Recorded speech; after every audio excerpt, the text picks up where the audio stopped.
இன்னமும் தங்கள் குழந்தைகளை தங்கள் சம்பாத்தியத்தின் மூலம் படிக்க வைக்கின்ற ஒரே சிவிலைசேஷன் இந்து சிவிலைசேஷன் தான். வேற எந்த சிவிலைசேஷன்லயும் அந்த பழக்கம் இல்ல. இந்தியாவில் பெரும்பான்மையான இந்துக்கள், இந்தியாவில் மட்டுமல்ல உலகம் முழுக்க பெரும்பான்மையான இந்துக்கள் தங்களுடைய முன்னோர்களை, மூத்தவர்களை, முதியவர்களை, பெற்றோர்களை தங்களுடனேயே வைத்து பார்த்துக் கொள்வதனால் வயதானவர்களின் அவர்களை பார்த்துக் கொள்ள வேண்டிய சுமை ஸ்டேட் மேல, கவர்மெண்ட் மேல இல்லாமல் போகின்றது. அது மட்டும் இல்ல, நம்ம சிவிலைசேஷன்ல பெரியவங்க என்னுடைய தலைமுறைக்கு நான் சேர்த்து வச்சுட்டேன்ப்பா அப்படின்னு நினைச்சுதான் அவங்க முதுமையை வாழ்வாங்க. ஆனா வெஸ்டர்ன் சிவிலைசேஷன்ல என் லாஸ்ட்க்கு பவுன்ஸ் ஆகணும் அப்படிதான் வாழ்வாங்க. அவங்க லைஃப் ஸ்டைலே இப்படித்தான். இந்த மாதிரி பல விஷயங்கள், என்னால் ஆயிரக்கணக்கான விஷயங்கள் எடுக்க முடியும். இவைகளை எல்லாம் நாம் வேறறுத்து கொண்டிருக்கின்றோம்.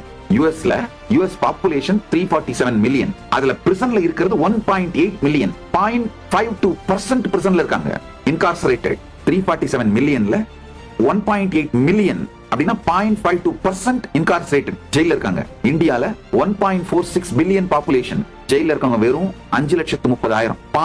0.036% தான். இதுக்கு ஒரே காரணம் இந்த மாதிரி லோ இன்கார்சரேஷன் ரேட்டுக்கு ஒரே காரணம் புரிஞ்சுக்கோங்க, நம்முடைய இந்து சிவிலைசேஷன் நமக்கு கொடுத்த social, spiritual, moral, cultural capital.